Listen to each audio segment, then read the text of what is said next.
লা ইলাহা বলে বর্জন করা হচ্ছে ওই সমস্ত আল্লাহদেরকে যারা মাজার তৈরি করে, পীর মুর্শিদদের মাজার তৈরি করে সেখানে গিয়ে সেজদা করে, তাদের কাছে প্রার্থনা করে, তাদের নামে পশু জবাই করে, তাদের নামে মান্যত করে।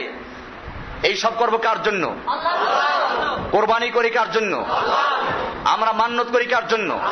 আমরা সেজদা করি কার জন্য? আমরা নীরবে দাঁড়িয়ে থাকি, সূরা ফাতিহা পড়ি, নামাজে দাঁড়িয়ে থাকি কার জন্য? এই কাজগুলো যদি আল্লাহর ইবাদত হয়, তাহলে যেই লোকগুলো মাজারের সামনে গিয়ে দাঁড়িয়ে থাকে, যেই লোকগুলো মাজারে গিয়ে সেজদা করে, যেই লোকগুলো মাজারের নামে, মূর্তির নামে, মাজারের নামে, পীর বুজুর্গের নামে জবাই করে, যেই লোকগুলো মাজারের নামে মাজারওয়ালার কাছে প্রার্থনা করে, সন্তান চায়, ইয়া খাজা বলে যারা প্রার্থনা করে, আমাদের একমাত্র মাবুদকে ইয়াকা না'বুদু, আমরা ইবাদত করি, গোলামি করি। কার গোলামি করি? আমরা গোলাম, তবে আল্লাহর গোলাম। কার গোলাম? এক আল্লাহর গোলাম, একমাত্র আল্লাহর গোলাম। অন্যরা আল্লাহর গোলাম, মূর্তির গোলাম। ওরা মক্কার লোকেরা মূর্তি পূজা করত। কেন পূজা করত? মূর্তিকে আল্লাহ পর্যন্ত পৌঁছে দেওয়ার মাধ্যম মনে করত, মাধ্যম মনে করত। কোরআনে একেবারে স্পষ্ট আছে, হাউলাই শুফাআউনা ইনদাল্লাহ, আমরা এই মূর্তিগুলো পূজা করি, এরা আমাদেরকে আল্লাহর কাছে সুপারিশ করে পৌঁছাইয়া দিবে। তাই মক্কার কুফফাররা যে মূর্তি পূজা করত, মূর্তিগুলোকে আল্লাহ বিশ্বাস করে পূজা করত না আল্লাহ পর্যন্ত পৌঁছে দেওয়ার মাধ্যম মনে করত? কোনটা? কোরআনে আরেক আয়াত আছে, মা না'বুদুহুম ইল্লা লিয়ুকাররিবুনা ইলাল্লাহি যুলফা, আমরা এদের পূজা করি এজন্য ওরা আল্লাহর কাছে পৌঁছাই দিবে।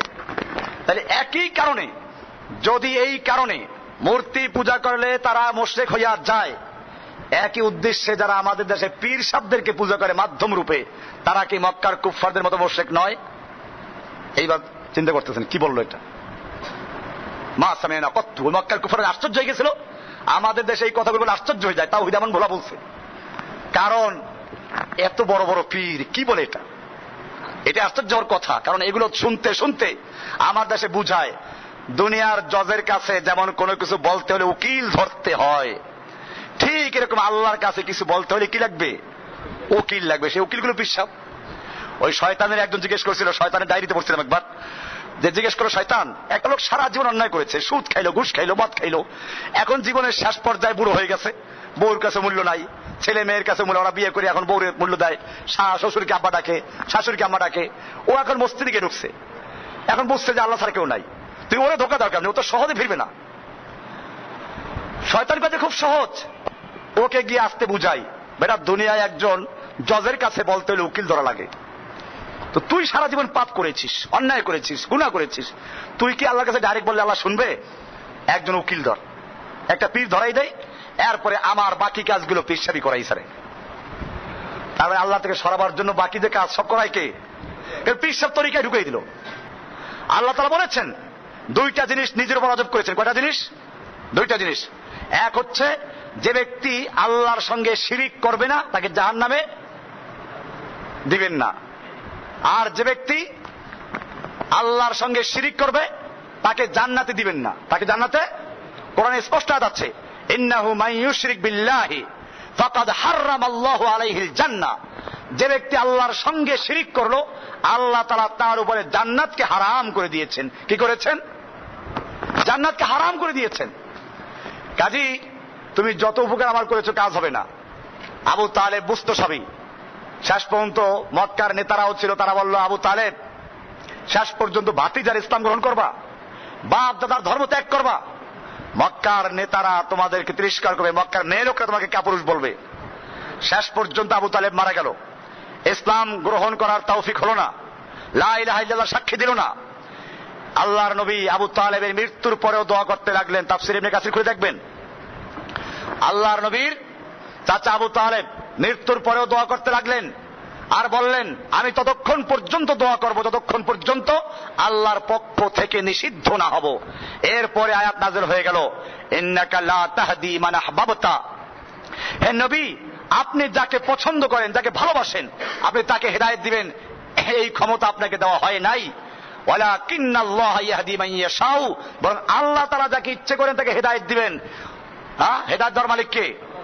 আল্লাহর নবী যখন তার নিজের চাচা হযরতে আলীর আব্বা আবু তালেবকে হেদায়েত দিতে পারলেন না, এরপরে যদি কোনো পীর বলে কোন বুজুর্গ বলে, কোন ওলি বলে উনি হেদায়েত দিয়ে দিবেন, উনি তরাইয়া নিবেন, পার করে নিবেন, এইগুলো পীর না শয়তান? উকিল হয়ে বসে আছে, তোর ওকালাতি দিল কি? এই যে বললো যে দুনিয়ার উকিলের কাছে কিছু বলতে হলে জজের কাছে বলতে উকিল ধরা লাগে, আল্লাহর সঙ্গে বেয়াদবি করে এই লোকগুলো।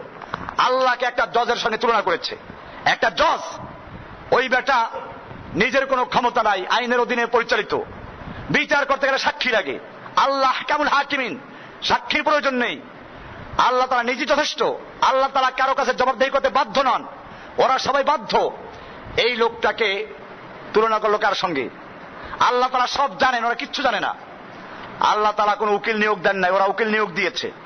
আল্লাহ বলছেন মানযাল্লাযী ইয়াশফা'ু ইনদাহু ইল্লা বিইজনিহি, কে আছে এরকম যে আল্লাহর কাছে সুপারিশ করবে আল্লাহর অনুমতি ছাড়া? তাহলে উকিল নিয়োগ দেওয়া হয় নাই।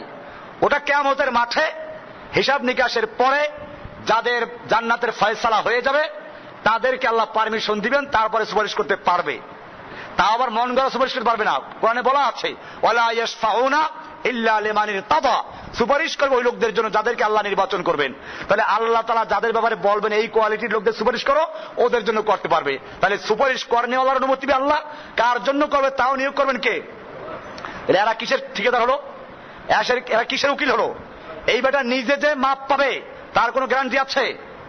মনে রাখতে হবে এই কুসংস্কার আমাদের সমাজে আছে, ইসলামের তাওহীদকে ভুলে গিয়ে এইগুলো এখন দলে দলে এদের পক্ষে লোক আছে, কোটি কোটি মানুষদের অনুসারী আছে।